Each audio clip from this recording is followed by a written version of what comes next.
So I think I prayed about this meeting more than I prepared for this meeting. Um, Last night, my dad called me and said, "Hey, how's it going?" I said, "It's going good." Uh, and he said, "You know what? I prayed for you today, and God gave me a Bible verse." And I said, "Okay."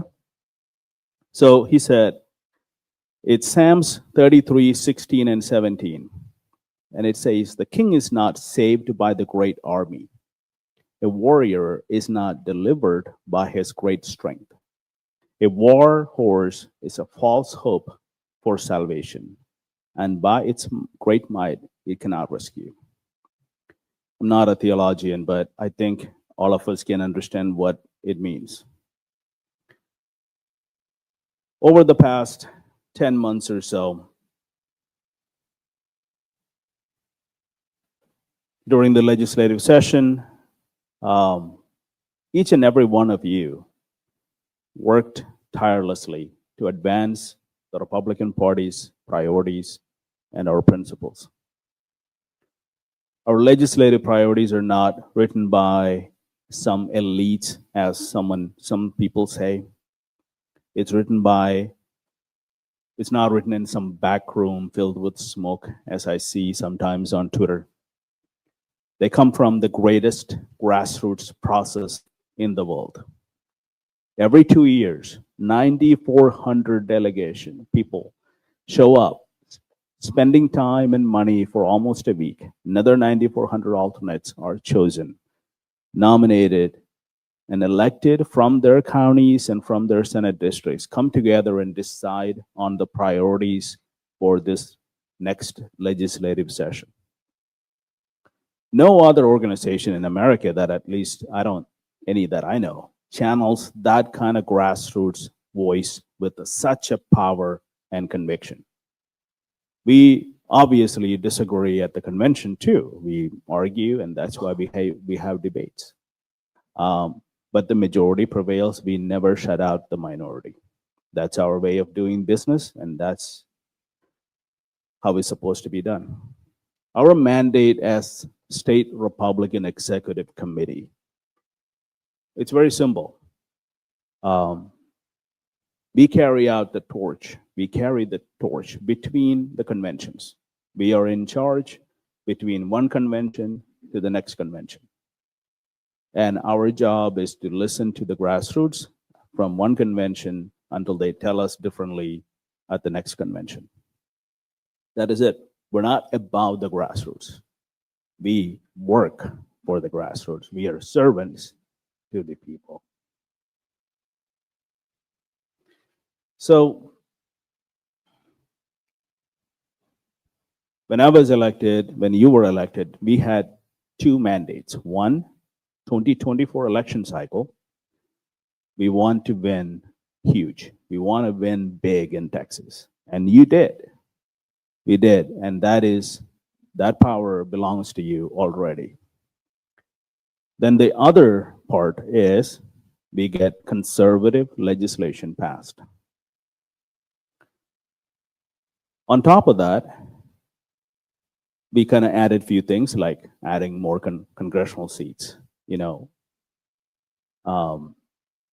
Recently, one of the state reps on Twitter said, "Oh, these guys didn't know what they were doing." What he didn't know was it started with one of our own, Robin Armstrong. It started from there. It went all the way to White House. It took a lot of convincing throughout the way to get there, and a lot of meetings, a lot of conversations. And when they finally realized it is possible, then everybody got on board.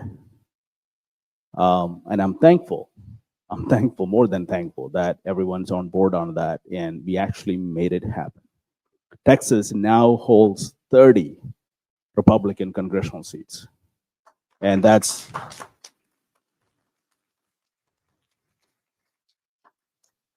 the session itself. Was it perfect, as you heard from the speaker?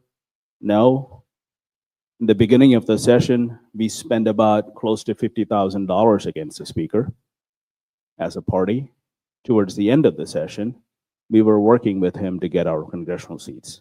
We were working with him on stopping China from buying up our land. We were working with him on securing our election. We were working with him on restoring the power to Attorney General to prosecute election fraud in Harris County and Dallas and Travis and anywhere else. In the beginning, some of the members wanted to put me in jail. Towards the end, I was working with them, taking pictures so they will push one of our bills. I think it took a lot for him to take a picture with me and took a lot more for me to do that. Micah had a lot to do with it, and I appreciate that. Today is a meeting that's very blunt. We'll follow the process and procedures strictly so we can defend ourselves in court if we ever have to get there. But the truth is, we are here to do a job. Every one of us, elected officials, SREC members, grassroots members, as I usually tell everyone when I talk to like club meetings and places like that, said if you walk around and ask an average Texan who is their congressman, I can guarantee you they have no idea. Very few people understand who's running the country. They definitely know when Trump is running the country, but that's different. But most people don't get involved. But they do expect you and I and the elected officials to do our job and do it right. They do expect us to hold people accountable. They do expect us to move priorities forward. They do expect us to do things that most people don't like to do. They also expect us to hold the party together. They also expect us to continue to have a party so we can do these things. So we worked with every version of the channel we can work with. And some of the members didn't like us, but we still worked with them. We didn't like some of the members, but they worked with us. I have to say this. When we started the session, I thought we would be lucky if we get 5 bills passed, because it was such a bad start for party and the officials. But as we progressed, they understood that all we want was bills passed, nothing else. And we understood they want us to talk to them, explain why some of the bills matter. Matt Discus is here. I think he's one of the guys who worked so hard to convince many of the legislators why the school choice bill need to be amended here. We did that. We were not all on board with some of the language in that bill, but we got a lot of those things done because members like Matt and you went and had that conversation. And I have to say, Governor Abbott's team was instrumental in pulling all of us together. Since 2020, the Republican Party and governor's team have been in 2 different directions. And it really is not anyone's fault. It's politics. It is politics. That's how things work. But this year, at least in the end of last year, towards the end of last year, we were starting to work together. And I can promise you this, without his help and his team's help, we wouldn't have gotten 43 bills. There were many times that I've called Steve Ministeri, met with Dave Carney, met with the governor's other staff to explain why this is an important bill. We need it so bad. Otherwise, we're not going to be able to go back to the grassroots. The pressure from the grassroots to the party works. The pressure from the party to the elected officials works. It needs to continue to happen. We don't need to back off of any of that. I'm not saying we had a perfect session. God, we didn't.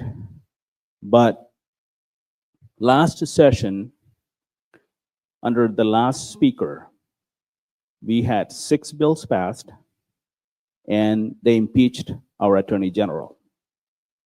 This session, we had 43 bills passed and additional 5 congressional seats. So there's a drastic difference. I'm excited what is going to happen in 90th session if we're all still here and hanging out and doing this. But regardless of what happened in the 89th session, 90th session, I think it's going to be even better if we continue to do our work that is given to us by grassroots. I think you can disagree with me on this. Our biggest fight today is closing our primaries. As you know, we filed the lawsuit against the state of Texas and the Secretary of State in their official capacity.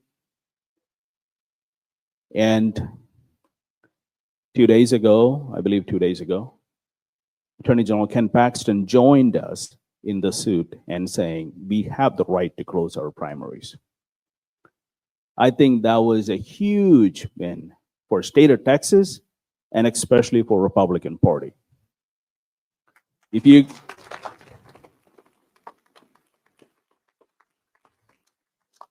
guys saw what happened in Spring Branch ISD a few days ago, the radical Democrat who went against the TPUSA kids, they're 16 and 17-year-olds, voted in the Republican primary. And she is the vice chair of the Democrat Party. Open primaries don't work. That's a fight we must fight.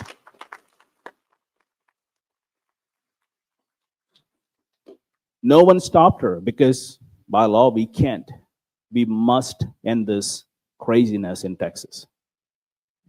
The weird part is, this is not new to Republicans, or it's not new, and we're not inventing the wheel. There's a bunch of states who have closed primaries. We've got to get that. That is the biggest fight today. If our Secretary of State opposes us at this point, that's what I think is happening. They have one of the most expensive lawyers in the entire country representing them. That's going to be a fight worth millions of dollars. We have already approved $200,000. You guys know that. We're going to end up spending multiple millions of dollars fighting that fight.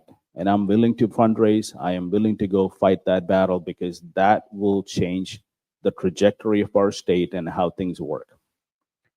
We must do that, and that's the main fight I have in my mind today. I'm going to wrap up in a second. I want you to think about everything we do today, but I also want you to know whatever comes out today, the responsibility lies on me. And I understand that, and I'm going to run this meeting properly. If we go one way or the other, I understand that, like the speaker said, you will not be held accountable for whatever your actions are today. You're going to do what is right. I'm sure your districts will have questions for you on either way. It doesn't matter what you do today. They're going to ask you why you did what you did. But I'll have your back. I will continue to work with you, regardless of how you vote today, the way I like it or the otherwise. We will continue to work together. We're a body. We have a job to do, and let's continue to do that. And thank you. I just want to say thank you so much for what you do. God bless you all.